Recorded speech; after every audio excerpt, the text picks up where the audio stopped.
wine's pumping, the sand is flying, salt spray. That's breakers.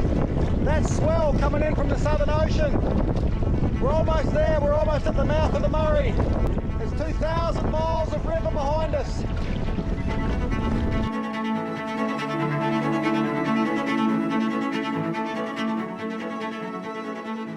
"20 years ago, I paddled the length of Australia's greatest river, the Murray.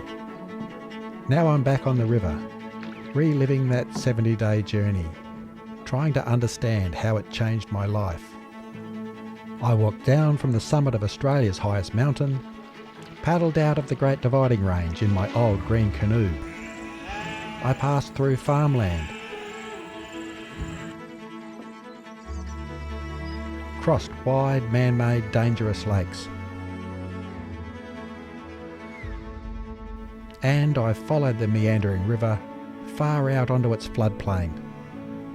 I bore witness to abandoned farms and ruined country, wounds inflicted on the river by humanity. I also experienced hope, new wetland projects.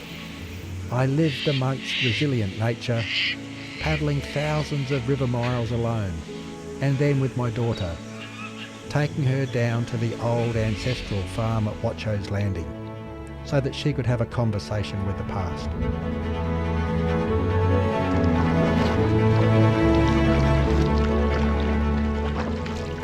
Now there's one last river trip, all the way down to the ocean, to the end of the river.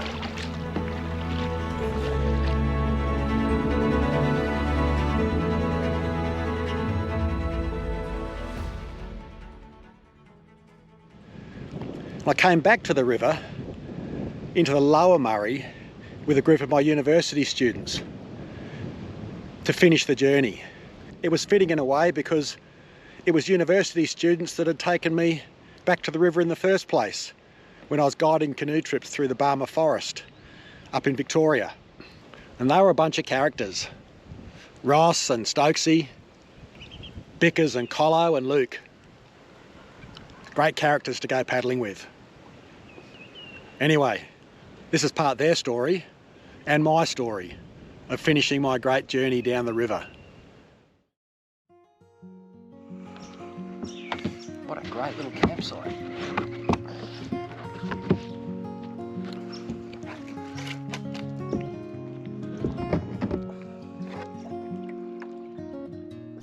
It always takes a bit of time getting into expedition life. Being on the river with my students was no different. Paddling all day, finding a good campsite, doing a bit of fishing. But the lads were getting themselves sorted, both as individuals and in becoming a team, which would be important for the challenges ahead. It's a big river down here, with lots and lots of miles to cover. You know, when you've got a strong headwind like that, you do anything to find a bit of shelter. The little islands just give you a little window of shelter. You can see it's calm here, so have a rest, make use of that, and then get back out into the wind and grind away. Alrighty, let's go to work.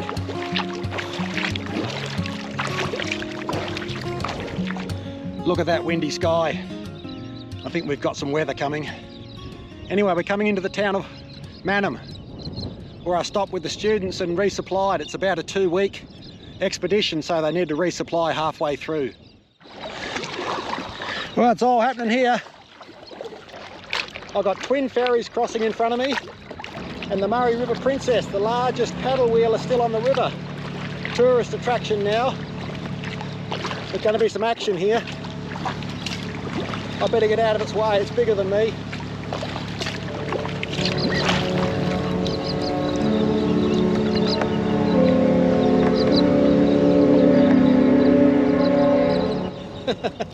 Do you hear that? I think it's letting the ferries know it's coming through. We paddle down through that long section of cliffs. Spectacular country. The US might have the Grand Canyon, but we've got the Big Bend. But then you open out There's a few rolling hills, but then the river opens out to this great big wide expanse. There's no protection from the wind. We paddle long days downriver.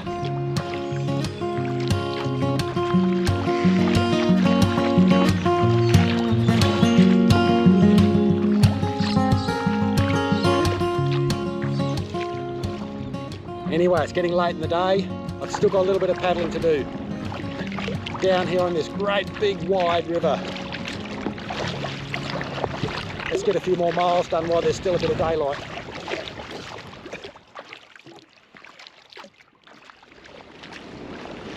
Freezing cold, thumping wind, and icy showers. Every journey has its crux, its test, its moment of truth. For my expedition with the students, that crux was crossing Lake Alexandrina. Well, that's it. We're about 50 metres from the end of the river where it flows into Lake Alexandrina. The Murray flows into a huge freshwater lake, Lake Alexandrina. It would have once been part of a estuary system, so it would have been saline or a mix of fresh and saline water. But they built a set of barrages across down near the Murray mouth to keep all this section of the river fresh, which opens up all this water for farmers and irrigators. I'm out on the Goolwa barrage. On this side, salt water, and the river channel heading down to the Murray mouth. And on this side, fresh water, Lake Alexandrina, and that huge expanse of open water. And then it eventually regathers at the beautiful port of Goolwa, the last town on the river.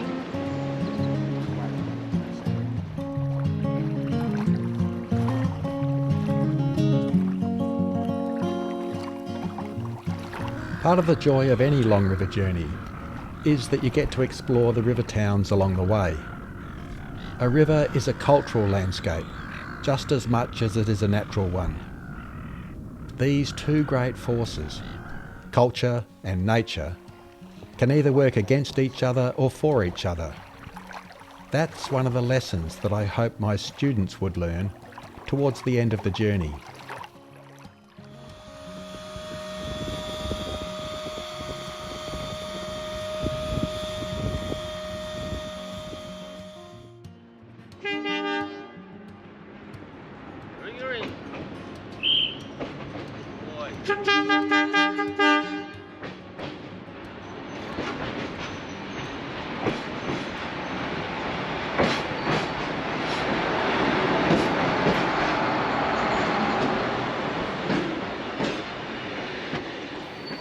But first, we'd have to do our best work as a team to face the challenge of crossing Lake Alexandrina.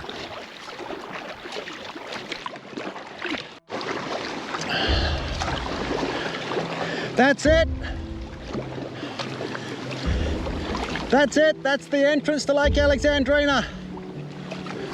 There's birds taking off, seagulls and terns flying overhead. I'm starting to get a few small waves coming in from the lake. And I can see rows of whitecaps out on the lake. I've got a bit of current from the river pushing out into the lake, and that current's going directly into the headwind and just making this chop stand up. So if I capsize, the current will take me out into the lake. So it's a bloody dangerous little spot. I'm heading for land. Everyone's trying to find a bit of shelter today.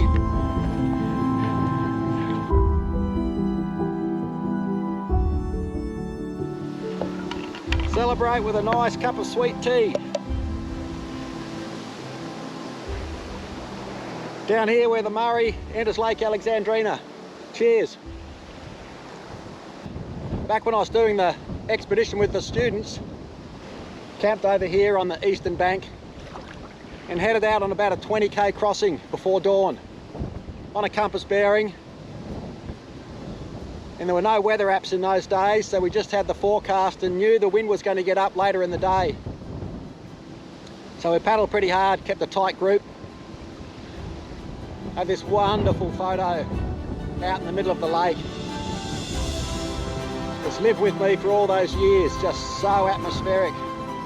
Of the group silhouetted against the lake and the vast sky, with the cloud just starting to build. But we made it across, then had a big long snooze in the shelter of the bulrushes while the wind blew itself out in the afternoon. It really was one of those expedition days.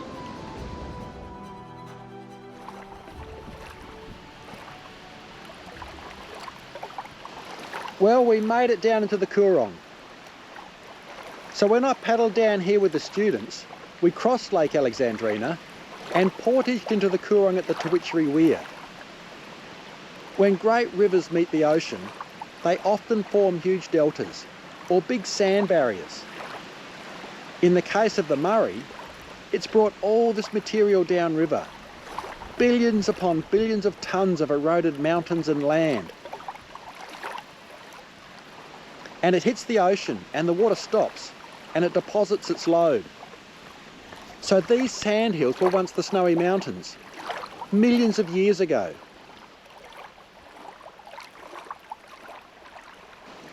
And the Coorong is the stretch of water, and the long strip of sand dunes is the Young Husband Peninsula. And it goes for 90 miles. This great protected waterway, protected from the pounding Southern Ocean, just a hop and a skip over the sand dunes. We've made it to salt water. We had one last camp in the Coorong, a place of vast horizons, wind and wave, of pelicans and fishermen's shacks.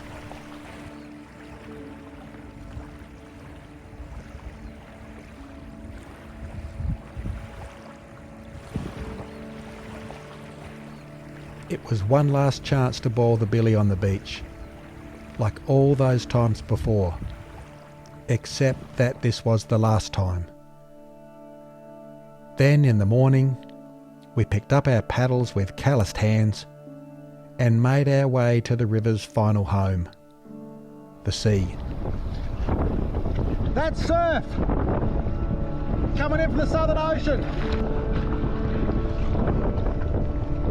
There's a whole mob of seals tucked in that last little bit of calm water.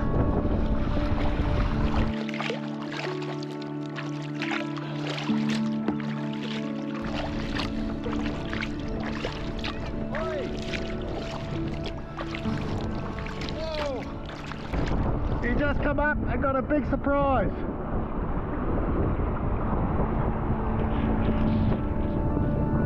There it is! The Murray mouth of the Southern Ocean.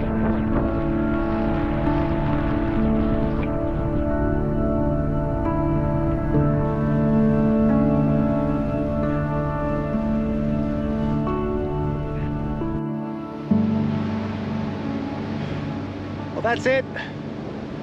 This is the end of the river. I've pulled up on the sandbank on the eastern side of the Murray mouth. Wind's blasting, the rough sea out there, the surf's rolling in through the mouth. It is an utterly spectacular scene. Just pure wildness. Salt spray and sand flying. Foam off the surf, started to gather and fly in the wind.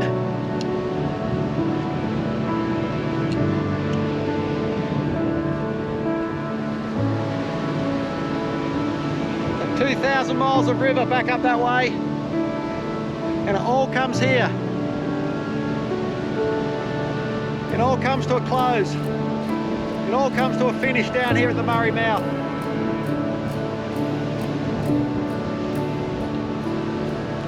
And it feels utterly appropriate.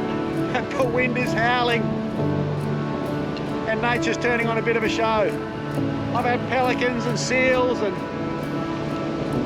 rain showers and squalls and wind and surf.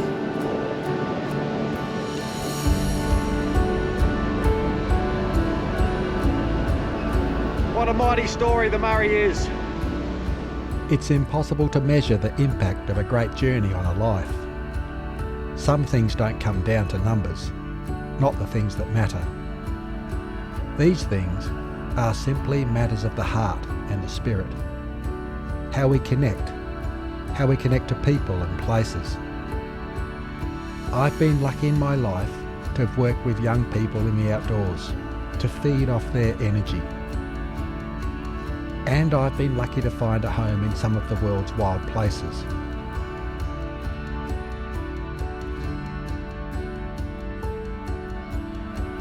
My old canoe and paddle have taken me from the high mountains, through forests and deserts,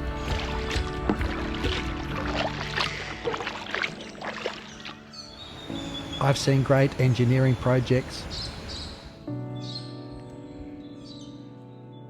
the best and worst of our attempts to farm the land. And I've walked into river towns, relived history.